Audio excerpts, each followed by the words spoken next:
Oke, pada kesempatan kali ini kita akan membicarakan tentang COVID-19. Oke, kita tahu bahwa di tengah pandemi wabah virus corona ini tentunya memberi dampak yang luar biasa bagi kehidupan kita. Nah, nanti dalam pembelajaran kita hari ini kita akan mengetahui seperti apa tingkat atau seperti apa pengaruh dari virus COVID-19 ini terhadap kesehatan bagi manusia. Dan yang kedua, bagaimana peranan laboratorium ataupun ATLM dalam penegakan diagnosis COVID-19 ini. Dan juga yang terakhir ada tentang penularan, pencegahan, dan juga seperti apa tindakan yang harus kita lakukan ketika atau saat terjadinya virus pandemi ini. Maka dari itu, mari kita masuk ke pembahasan selanjutnya. Mari. Baik teman-teman, kita sekarang masuk ke dalam pembahasan PPT, yaitu pencegahan dan pemeriksaan laboratorium terkait COVID-19. Sebelum kita membahas tentang pencegahan, tentunya kita harus paham bagaimana mekanisme penularannya. Begitu juga dalam pemeriksaan laboratorium terkait COVID-19 ini. Kita harus tahu dulu apa sih COVID-19 ini. Oke, next. Oke, tentunya bagi teman-teman yang telah mendapatkan mata kuliah virologi ataupun blok virus sudah familiar dan paham. Namun bagi teman-teman atau adik kita yang masih di semester awal atau mungkin bagi teman-teman yang di luar ATLM yang bergabung pada kesempatan hari ini, tentunya masih belum begitu paham atau masih asing. Oleh karena itu, kita awali dari pembahasan tentang apa sih itu virus ya. Next. Nah, kalau kita bicara virus, kita akan membicarakan tentang sifatnya. Di mana di sini dikatakan bahwa virus tidak dapat bertahan hidup dan berkembang biak dengan sendiri. Atau bisa kita bilang, dia tidak bisa hidup sendiri, tidak bisa berkembang biak. Karena itu, virus ini sifatnya adalah mencari host atau inang untuk berkembang biak dan untuk hidup. Selanjutnya, virus ini tidak akan hidup lama bila berada di benda mati. Begitu pula dengan keadaan manusia yang telah meninggal dunia. Karena virus ini nanti dia itu akan istilahnya membonceng enzim dari makhluk hidup untuk mendapatkan energi yang didapat kemudian digunakan untuk mereplikasi. Sehingga ketika pada manusia yang telah meninggal, nanti lama-kelamaan virus ini juga akan mati dengan sendirinya. Oke, selanjutnya kita akan mengenai apa setelah kita paham apa itu virus, kita masuk ke dalam virus corona.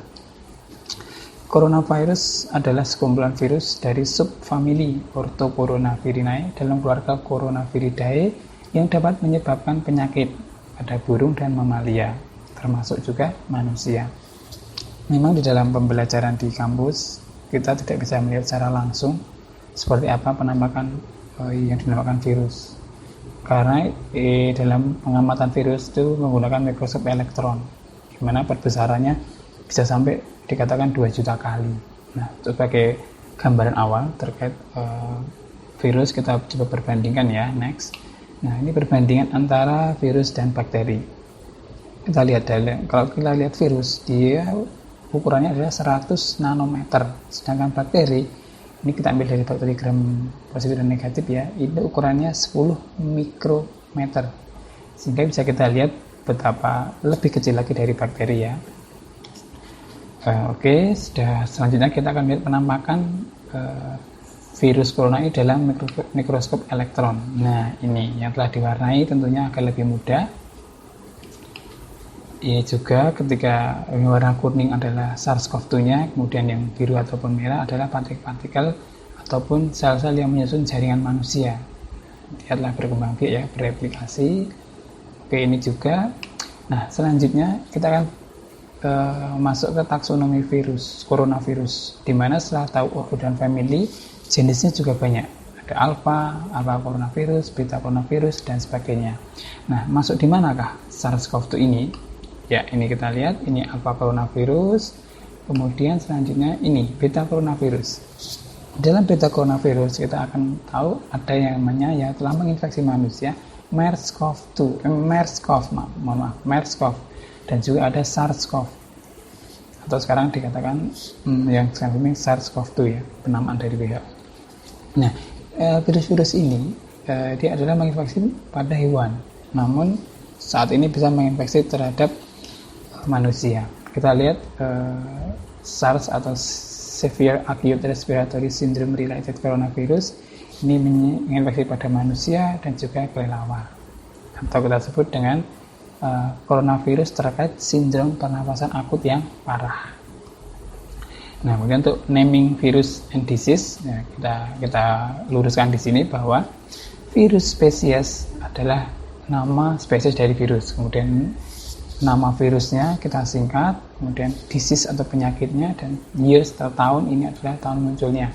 Jadi sebelah kanan, coronavirus disease 2019 atau kita sebut COVID-19 ini adalah nama dari penyakit yang ditimbulkan oleh virus SARS-CoV-2, di mana SARS-CoV-2 ini dari spesies virus yang disebut Severe Acute Respiratory Syndrome Related Coronavirus. Next, nah ini di sini yang ingin saya jelaskan adalah bahwa coronavirus ini merupakan virus zoonotik atau transmisi atau penularan dari hewan ke manusia. Ada SARS-CoV, MERS-CoV, dan sekarang SARS-CoV-2. Ini ada prediksi atau penularan dari hewan mana kemudian ke mana sampai ke manusia. Kalau kita lihat SARS-CoV-2 ini dari kelelawar, kemudian dari musang, kemudian masuk ke manusia penularannya. Oke, next. Padahal kita lihat di fatality rates-nya untuk novel coronavirus atau SARS-CoV-2 ini kecil dibanding MERS ataupun SARS. Oke, selanjutnya kita akan melihat bagaimana sih COVID-19 ini awalnya muncul dan update-nya saat ini.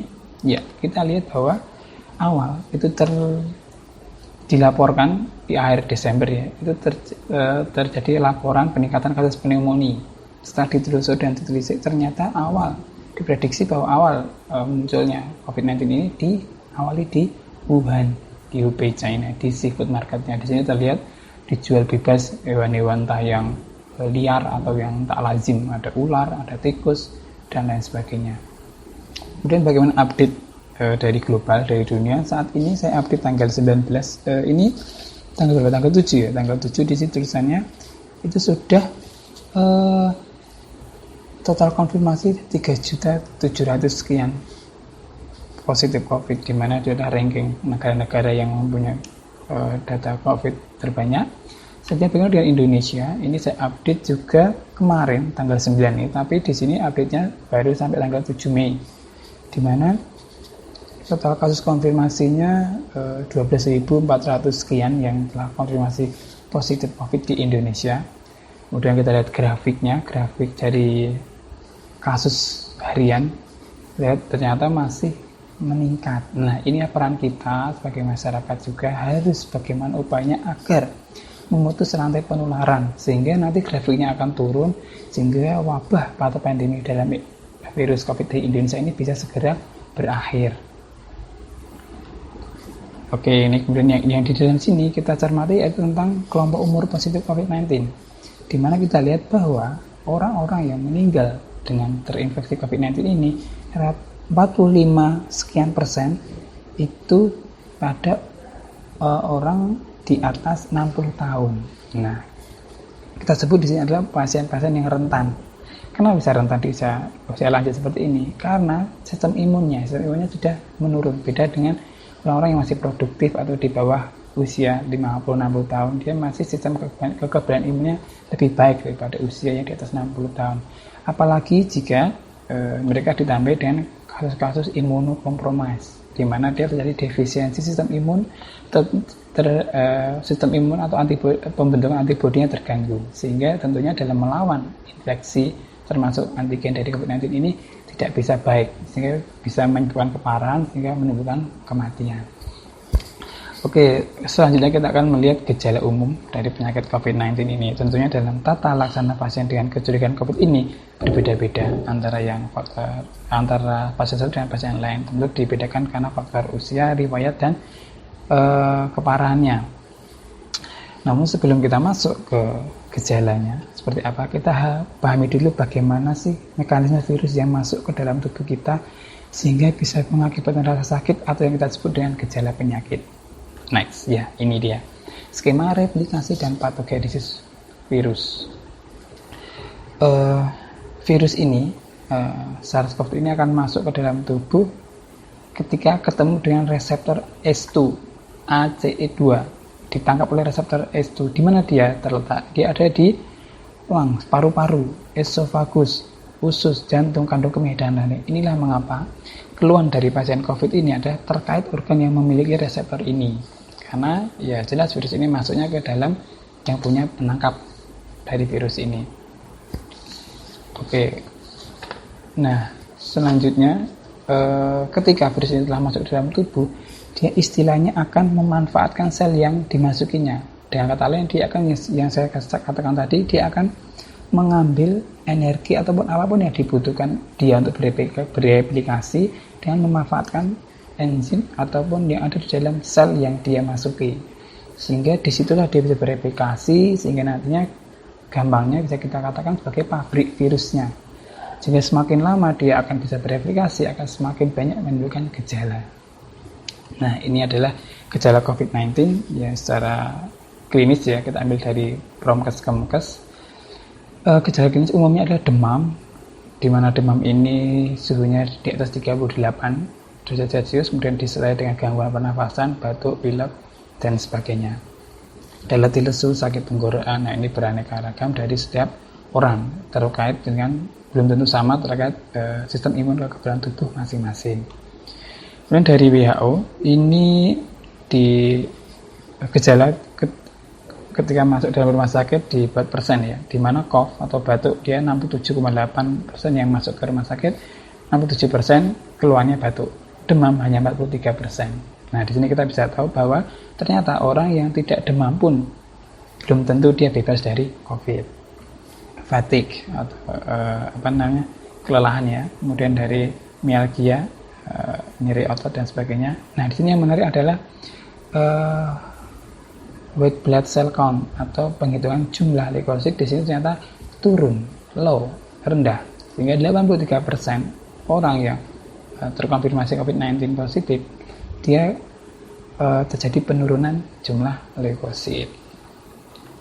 Selanjutnya inilah perjalanan penyakit pada COVID-19 yang berat, di mana nanti dia akan mengalami durasi demam, durasi batuk, sesak, sesak nafas, sampai ke pneumonia. Nah, dalam kasus COVID-19 ini yang sering menyebabkan kasus berat selalu diikuti dengan penyakit pneumonia. Pneumonia adalah radang terhadap paru-paru, nanti juga berimplikasi atau berkomplikasi menyebabkan ARDS atau gagal nafas akut, kemudian ada miokarditis sampai ke gagal cedera ginjal ya, akut. Oke. Nah, seberapa bahayakah penyakit pneumonia ini? Kalau kita ingin tahu, ternyata pneumonia ada infeksi yang menyebabkan peradangan kantung udara alveoli pada satu atau kedua paru-paru. Kelompok usia yang rentan adalah bayi, orang lanjut usia di atas 65 tahun, perokok, dan penderita penyakit pernapasan, misal riwayat asma dan gangguan-gangguan pernapasan lainnya. Sehingga bagi teman-teman ataupun para ATLM tentunya stop, hindari merokok, karena saat-saat seperti ini sangat berbahaya. Nah, kemudian komplikasi yang bisa terjadi, nanti ada abses di paru-paru, gagal ginjal, bakteremia sesuai yang tadi disampaikan tadi, dan juga penumpukan ruang tipis antara lapisan jaringan paru dan rongga dada, yaitu efusi pleura. Nah, kalau kita lihat peraturan pemerintah terkait pemeriksaan laboratorium, sebelum kita masuk nanti ke diagnosis pemeriksaan laboratorium ya, diatur dalam Keputusan Menteri Kesehatan tahun 2020 tentang jejaring laboratorium pemeriksaan COVID-19. Kita lihat di daerah istimewa Yogyakarta, dia ada BBTKL di Imogiri, daerah istimewa Yogyakarta, kemudian ada Rumah Sakit Dr. Sarjito dan juga Rumah Sakit Universitas Gadjah Mada atau RSUG. Kemudian untuk regionalisasi rujukan lab rumah sakit, kita lihat untuk RSA ini nanti bekerjasama dengan mikrobiologi ya, untuk pengerjaan PCR di mikrobiologi, sementara saat ini masih di mikrobiologi FKKMK UGM. Oke, next kita masuk ke diagnosis laboratorium terkait COVID-19. Baik, di dalam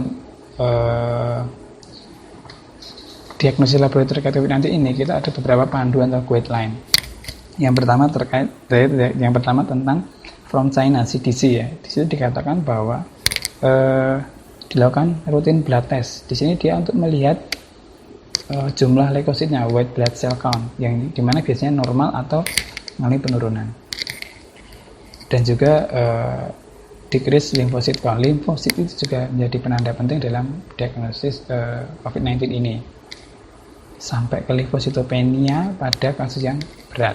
Kemudian ada pemeriksaan CRP yang meningkat di beberapa pasien. Kemudian ada tes nukleik asid, tes asam nukleat yang kita tahu adalah pemeriksaan RT-PCR. Kemudian di sini dikatakan bahwa WBC normal atau increase 24-30% dari 73 pasien. Limfosit juga mengalami decrease 63% dari 41 pasien. Nah, di sini yang selain tanda itu yang jadi perhatian adalah pemeriksaan CRP atau C-reactive protein. Ini meningkat 86% dari 73 pasien. Di sini berarti ini adalah pemeriksaan yang sensitif. Kita tahu bahwa CRP adalah pemeriksaan terkait inflamasi atau peradangan.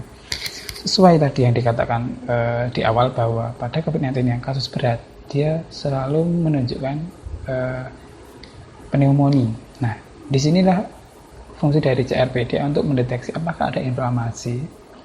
Namun CRP ini selain sensitif, dia tidak spesifik, sehingga tidak tahu di organ mana yang mengalami inflamasi atau peradangan, maka perlu dilakukan tes yang lain. Kalau dalam tata laksana COVID-19 ini nanti ada rongsennya, sehingga melihat gambaran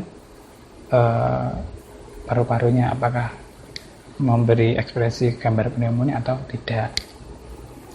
Nah, kemudian ada lagi prognosis indikatornya yaitu NLR atau neutrophil to lymphocyte count ratio, NLR atau NLCR. Nah, ini cukup mudah dilakukan, easy to use parameter, terutama bagi rumah sakit atau puskesmas mungkin ya, yang dimana di sana sudah dibekali alat hematologi analyzer.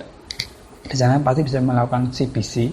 Nah, bagaimana menghitung NLR ini? Yaitu dengan kita tahu bahwa hitung jenis leukosit ada 6 sel ya kan. Nah, di sini yang kita pakai adalah neutrophil dibagi limfosit. Neutrophil tentunya neutrophil segmen dan batang dijumlahkan dibagi jumlah limfosit sehingga ketemu rasionya. Nah, kalau bagi rumah sakit yang setelah mendapat pasien COVID ini, dia menggunakan nilai absolut. Jadi ada absolute lymphocyte cell ALC yang dipakai untuk menghitung NLR. Namun bagi rumah sakit atau layanan kesehatan yang tidak mempunyai atau belum sampai ke sana, bisa menggunakan yang biasa, mungkin yang 3 div atau 5 div yang masih satunya persen, itu tinggal dikalikan. Misal limfositnya 10% atau 20%, tinggal dikalikan dengan jumlah leukositnya, nanti ketemu perkiraan angka limfosit absolutnya. Nah, kemudian seperti apa fungsi NLR ini? Berdasarkan studi di Beijing menunjukkan bahwa dia sudah mulai nilai cut off, di mana cut off NLR adalah 3,13. Ini cukup sensitif, yaitu 87,5%, spesifiknya 71,7%. Kemudian bagaimana implementasi pemeriksaan NLR ini di dalam penata laksanaan pasien COVID-19? Kita lihat, ketika usianya kurang dari 50 tahun, NLR-nya kurang dari 3,13, dia bisa diisolasi di rumah pasien, tidak perlu dirawat, ataupun tinggal dirawat dia hanya di community hospital, rumah sakit umum. Kemudian usia di bawah 50 namun memiliki NLR sama dengan atau lebih dari 3,13, dia dirawat di dalam ruang isolasi umum. Kemudian bagi usia yang di atas 50 atau sama dengan 50 tahun dengan NLR di bawah 3,13, dia dirawat di isolasi umum namun dengan bantuan alat pernafasan. Kemudian di usia 50 atau sama dengan 50 tahun dan memiliki NLR lebih dari 3,13, nah ini bisa dibawa ke ruang ICU dengan alat pernafasan invasif.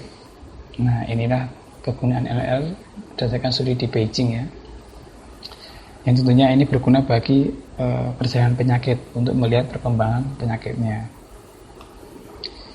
Nah, di sini kita bisa lihat bahwa CRP ada inflamasi respon protein. Nah, ini untuk screening dengan prognosis. Kemudian NLR ini parameter yang sangat berarti untuk prognosis atau untuk dugaan awal, dugaan diagnosis, dan risk stratification tadi untuk penggolongan resiko, pengelompokan resiko pasien. Sehingga kita bisa simpulkan bahwa CBC test ditambah CRP ditambah NLR prognosis ini adalah pemeriksaan yang support terhadap manajemen COVID-19. Nah, setelah ini tentunya kita akan mempelajari tentang bagaimana mendeteksi virusnya, diagnosisnya langsung ke antibodi yang dibentuk oleh manusia ataupun antigen yang dari virus tersebut. Oke, next kita lihat di sini bahwa deteksi ada yang namanya deteksi langsung, deteksi antigen dan deteksi antibodi. Ya, kita bicara deteksi langsung berarti dia menggunakan yang dideteksi adalah materi genetik atau PCR. Kemudian deteksi antigen adalah produk antigen virus setelah dipresentasikan oleh sistem imun tubuh. Sedangkan deteksi antibodi ini adalah produk tubuh dalam merespon adanya antigen virus. Tentunya deteksi antibodi ini memerlukan waktu ketika antigen atau virus masuk baru terbentuk antibodi, sehingga ketidaktepatan pemeriksaan berpotensi mengaburkan hasil dan simpulan yang keliru. Ini tentu bagi teman-teman ATLM harus kita pahami, karena dalam pemeriksaan lab ini kita bisa mengeluarkan hasil yang tidak valid atau tidak bisa dipercaya atau bisa salah hasilnya. Nah, oleh karena itu kita harus pahami bagaimana cara melakukan pemeriksaan, bagaimana menjaga mutu pemeriksaan sehingga hasil yang keluar dapat dipertanggungjawabkan sehingga nanti dapat mendukung penegakan diagnosis terkait COVID-19 ini. Next ya, kita lanjut ke skema perjalanan penyakit COVID-19 terkait pemeriksaan. Ketika sehat atau asimptomatis tidak ada gejala, ketika virus sudah masuk ke dalam tubuh kita tidak serta-merta timbul gejala. Maka dikatakan asimptomatis, tidak terjadi gejala. Namun di situ virus sudah melakukan replikasi di nasofaring.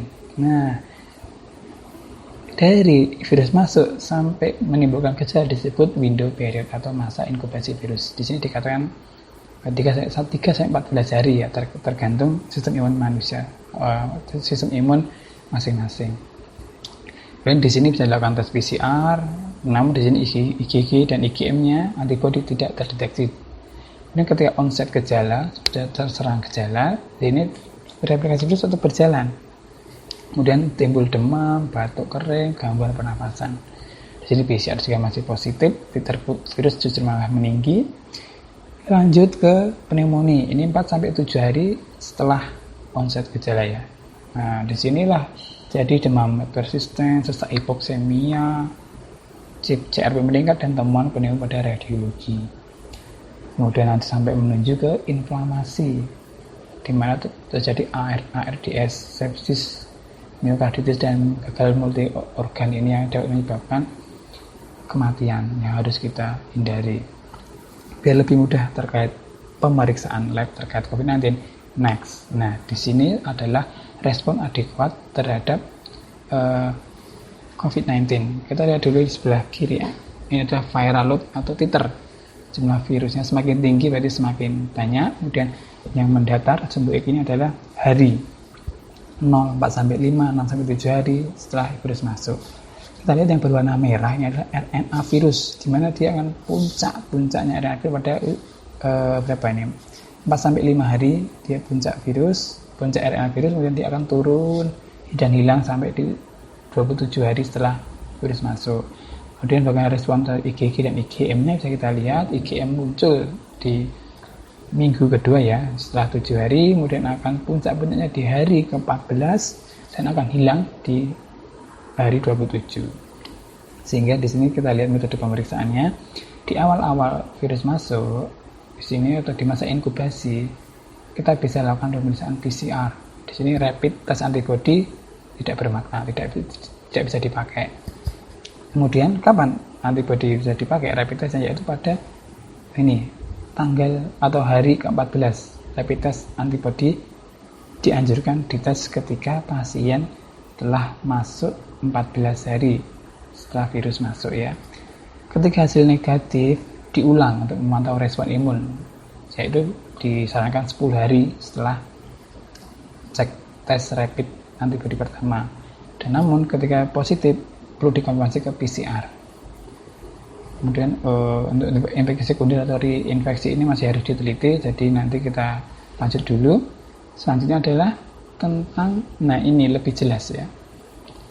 Ada Windows period, decline sampai convalescence. Convalescence adalah kesembuhan, sudah masuk ke tahap sembuh. Sehingga kita lihat yang biru ini adalah SARS-CoV-2 RNA antigen. Dia ternyata di virus masuk, dia udah bereplikasi sehingga dia udah muncul, udah berkembang, terus meningkat, kemudian hilang di hari ke-28. Di sini dikatakan meningkatnya sampai hari ke-14. Puncak-puncaknya. Kemudian bagaimana dengan IgM? Dia mulai di seminggu setelah virus masuk, atau di hari ke-7 dia mulai terbentuk dan dia tinggi sampai puncaknya di tanggal 14. Dan dia hilang di hari 21. Dan bagaimana dengan IgG-nya? IgG mulai produksi di hari ke-14. Dan dia akan bertahan long term immunity. Nah, ini hanyalah ilustrasi untuk ilustrasi ya, tentunya tidak mungkin antar referensi bisa beda, namun setidaknya kita bisa lihat gambaran sehingga kita bisa melihat rata-rata kapan terbentuk IgM, kapan antigennya, sehingga nanti di dalam tata laksana penanganan pasien kaitannya ada terkait ketepatan dalam melakukan pemeriksaan. Yang mana di sini untuk pemeriksaan antigen itu ada di awal, kemudian di minggu-minggu awal, kemudian setelah minggu pertama di sini adalah dilakukan pemeriksaan antibody, tes rapid antibody, ataupun yang di awal tadi bisa tes rapid yang antigen. Oke, bagaimana terkait hasil-hasil ini perbandingan PCR, IgG dan IgM? Next kita lihat. Sebelum itu kita masuk ke pemeriksaan RT-PCR dulu. Karena nanti kita akan bandingkan antara IgG, IgM dengan hasil PCR. Pemeriksaan RT-PCR. Kita tahu bahwa kita di sini guideline-nya berdasarkan dari WHO ya, di mana hasil PCR positif itu minimal 2 target yang berbeda yang dideteksi, di mana salah satu spesifik untuk COVID-19. Kemudian untuk gen targetnya bisa kita lihat di sini, target gen PCR SARS-CoV-2 tiap negara beda-beda target gennya. Bagaimana untuk Jepang, Jerman, Hong Kong, China, Indonesia, Badan Litbangkes. Untuk lebih mudah kita lihat di slide selanjutnya. Nah, inilah gen target. Kita lihat Indonesia. Indonesia ini informasi dari teman-teman yang di FKUGM kemarin. Indonesia ini ikut yang negara Cina, di mana dia yang dicek gennya ada ORF dan N. Yang dipakai di Indonesia sesuai dengan anjuran WHO ya. Kemudian dikatakan bahwa PCR ini, kerja PCR ini adalah menggunakan yang namanya probe. Probe adalah kopian dari gen virus yang fungsinya akan menempel dengan gen virus. Kembali lagi ke fungsi PCR, yaitu penggandaan suatu gen yang berulang-ulang. Maka kalau konsentrasi gen virusnya bisa menjadi tinggi, maka menghasilkan angka yang tinggi.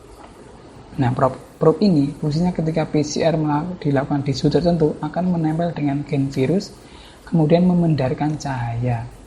Cahaya tersebut yang dibaca oleh alat sebagai sinyal yang dikonversi menjadi grafik dan angka. Oleh karena itu, PCR ini dikatakan sebagai gold standard atau baku emas penentuan diagnosis COVID-19. Kenapa jadi gold standard? Karena kalau tidak ada gen virus, maka probe tidak ada yang menempel dengan gen apapun, sehingga tidak ada pendaran cahaya dibaca oleh mesin PCR, maka hasilnya akan negatif. Sehingga kalau ada gen virusnya, dia bisa mendeteksi karena penggandaan ya, jadi sebagai gold standard. Bagaimana dengan jadi kontaminasi? Kalau jadi kontaminasi dengan suatu hal yang lain, maka grafik yang dibaca oleh alat PCR ini akan naik turun. Ketika grafiknya akan naik turun, maka dipastikan akan dilakukan pengulangan PCR sehingga hasilnya dikeluarkan nanti bisa valid nanti untuk penentuan diagnosis suatu pasien. Nah, inilah yang saya katakan tadi, bagaimana kemungkinan hasil pemeriksaan lab dibandingkan dari RT-PCR dan IgG-IgM. Kita lihat dari atas, RT-PCR positif, IgM-nya negatif, dan IgG-nya negatif. Ini menandakan bahwa pasien mungkin masih di masa Windows period of infection di depan tadi ya, dijelaskan. Ini biasanya dites ketika baru masuk ke hari 1 sampai 7. Kemudian yang berikutnya, yang bawahnya, PCR-nya positif, IgM-nya positif, IgG-nya negatif. Ini mungkin di tahap awal infeksi atau dari tahapnya akut awal menuju puncak. Ini biasanya dilakukan tes bila 7-14 hari setelah virus onset. Kemudian bagaimana jika PCR-nya positif, IgM-nya positif, dan IgG-nya positif? Inilah active fase of infection, atau infeksinya di puncak atau mulai menurun menuju sembuh, biasanya di hari ke-14 sampai 28 dan seterusnya ya. Sehingga yang menarik yang di poin bawah sini nomor 2, ketika RT-PCR-nya negatif, IgM-nya negatif, dan IgG-nya positif, patient may have had a past infection and has recovered. Maksudnya pasien ini dites ketika infeksinya lebih dari 1 bulan dan biasanya menjadi sembuh setelah 1 bulan infeksi, sehingga yang terdeteksi hanya IgG. Nah, ini kita sebagai tenaga ATLM tentunya sering dapat konsultasi dari teman ya, saya udah tes COVID nih rapid, tapi biasanya seperti ini, bagaimana? Nah, ini panduan bagi teman-teman untuk menjelaskan pada teman-teman atau orang-orang yang telah melakukan tes rapid, sehingga mereka bisa paham terkait hasil pemeriksaannya. Yang jelas, tes rapid antibody tidak bisa, ketika hasilnya negatif, misal IgM dan IgG-nya negatif, belum bisa menyingkirkan kecurigaan COVID-19. Harus diulang 10 hari lagi. Atau kalau ingin yang gold standar, dilakukan tes swab PCR, swab nasofaring dan orofaring, dan dites dengan RT-PCR. Oke, next dulu ya. Kemudian kita terkait penularan. Nah, penularan atau transmisi adalah perpindahan patogen yang menyebabkan penyakit menular dari individu atau kelompok inang yang terinfeksi. Nah, setelah kita tahu airborne dan droplet, nanti kita akan menjelaskan tentang penyebaran atau penularan penyakit COVID.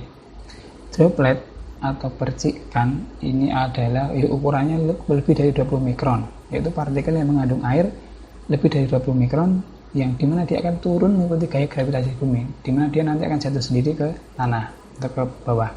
Bagaimana dengan airborne? Airborne atau kita sebut juga aerosol, ini adalah partikel yang tergantung di udara yang ukurannya kurang dari 10 mikron, dan patogen yang dibawa oleh aerosol masih memiliki kemampuan menularkan setelah berterbangan dalam jarak jauh. Nah, ini yang sekarang menjadi bahaya ya bagi penanganan COVID-19 ini.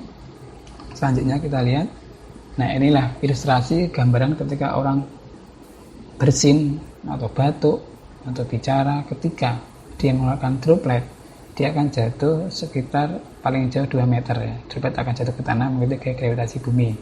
Itu ketika ada di ruangan. Kemudian bagaimana dengan aerosol? Dia bisa berterbangan lebih dari 2 meter, walaupun nanti dia akan jatuh ke tanah jika tidak ada angin. Bagaimana selanjutnya dalam penanganannya? Kita lihat ada juga yang namanya droplet nuklei, yaitu antara droplet dan aerosol yang ukurannya 10-20 mikrometer. Bagaimana droplet nuklei ini terjadi? Yaitu ketika sebenarnya dia droplet, namun di situ karena ada suhu dan angin ataupun situasi yang mendukung, sehingga dia bisa berterbangan. Ini dikatakan droplet nuklei. Apalagi jika dropletnya sudah mengering di udara, dia bisa lebih jauh lagi jangkauannya. Nah, atau kalau teman-teman yang pernah ke pantai, kemudian berdiri di pinggir pantai, kemudian ada hembusan angin yang kencang, ketika merasakan ada air yang menempel di muka atau di tangan, itulah merupakan droplet nuklei atau aerosol yang tertiup angin. Selanjutnya, kemudian bagaimana dengan COVID-19? Apakah sudah masuk airborne, aerosol, atau penularannya masih dengan droplet? Kita mengacu pada penelitian yang dilakukan di Wuhan Hospital selama COVID-19 pandemi ini, dengan cara dia melihat konsentrasi RNA of SARS-CoV-2 aerosolnya dengan karakteristik aerodinamik. Kita lihat, kemudian pasien mobile toilet room-nya ditemukan tinggi konsentrasi RNA-nya, selain juga di depositnya yang tinggi di ICU.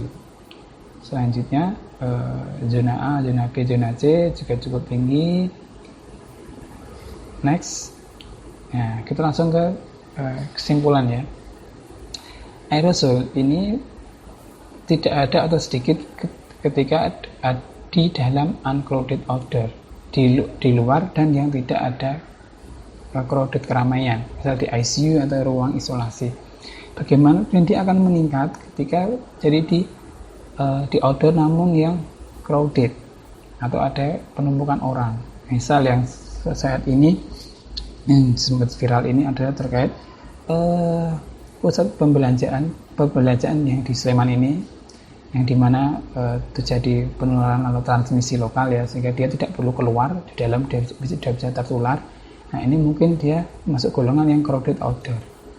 Kemudian meninggi lagi atau meningkat kepada medical staff room, misal di toilet pasien. Nah dalam toilet pasien ini harus kita antisipasi ketika masuk ke toilet, kita juga harus melakukan kebersihan rutin, apalagi yang datang di rumah sakit.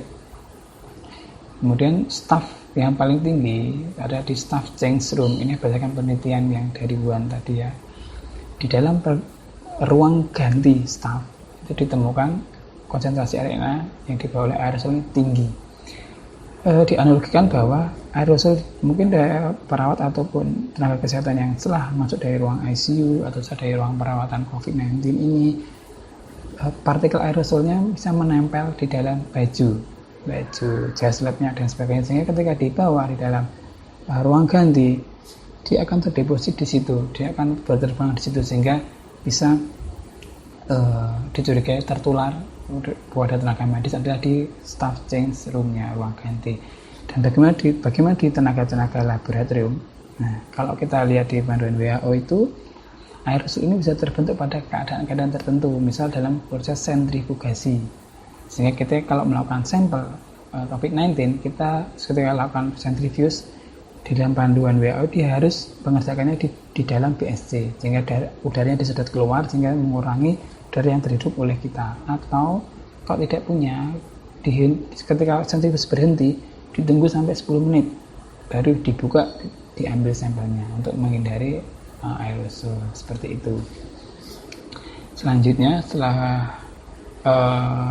kita tahu tadi penelitian dari China, kemudian kita lanjut terkait penularan. Ketika aerosol ini, ketika dia partikelnya lebih kecil lagi, bisa kurang dari 5 mikron, dia bisa masuk langsung ke paru-paru.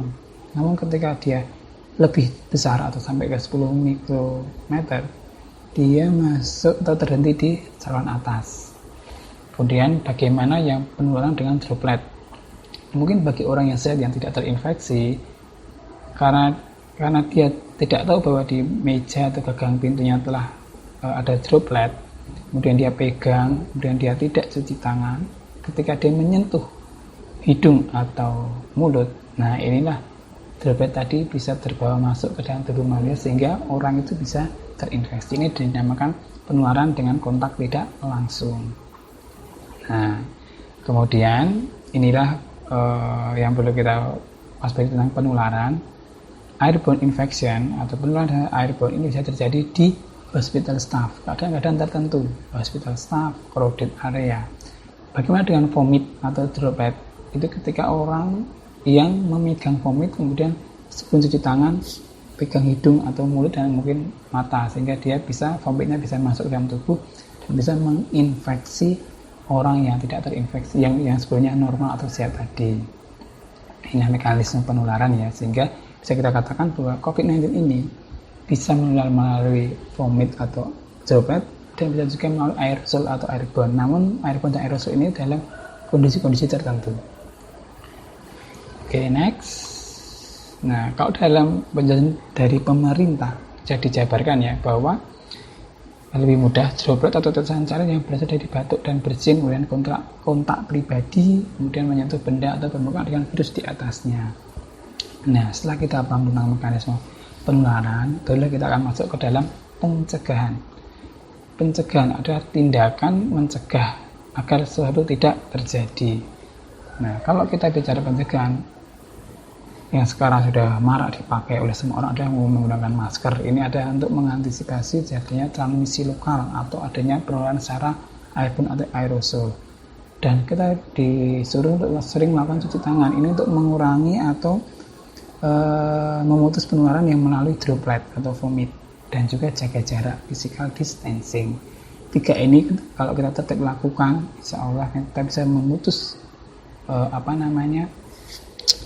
penularan COVID-19 sehingga grafiknya segera turun dan pandemi di Indonesia bisa segera selesai.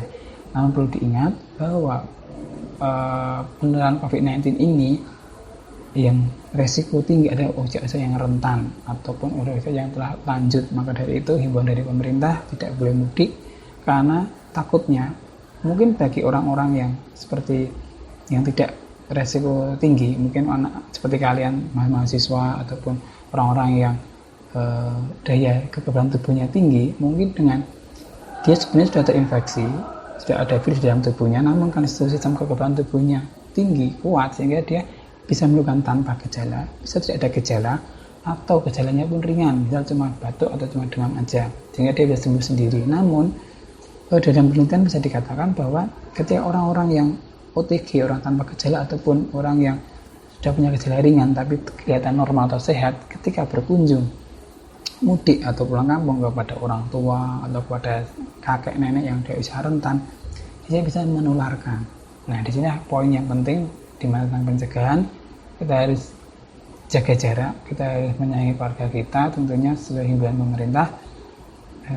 Kalau kita masuk di daerah yang sudah transmisi lokal atau daerah yang positif COVID-nya tinggi, diharap tidak keluar dari kota tersebut sehingga mengisolasi diri agar pemutusan rantai penularan bisa terlaksana. Nah, di dalam pemerintah sudah dijabarkan tentang hal penting jaga COVID dan bagaimana jaga diri keluarga Anda dari COVID sehingga bisa mudah dipahami oleh masyarakat awam atau orang-orang yang bekerja atau orang-orang bukan non medis sehingga bisa lebih dapat diterima. Salah satunya yang perlu kita antisipasi juga adalah ketika kita bekerja di rumah sakit ataupun lab, kita segera mandi dan ganti pakaian setelah tiba di rumah. Ini penting mungkin bagi kita yang punya anak-anak, yang punya keluarga atau punya anak kecil yang masih sistem imunnya masih rentan. Di situ mungkin kita harus waspada adanya droplet ataupun aerosol yang menempel di baju kita, sehingga harus kita ganti, mandi, baru pegang atau bersalaman atau berjumpa dengan keluarga yang lain. Terima kasih. Demikian penyampaian yang bisa saya sampaikan. Atas perhatiannya kami ucapkan terima kasih. Waktu kami kembalikan ke moderator Mbak Laras.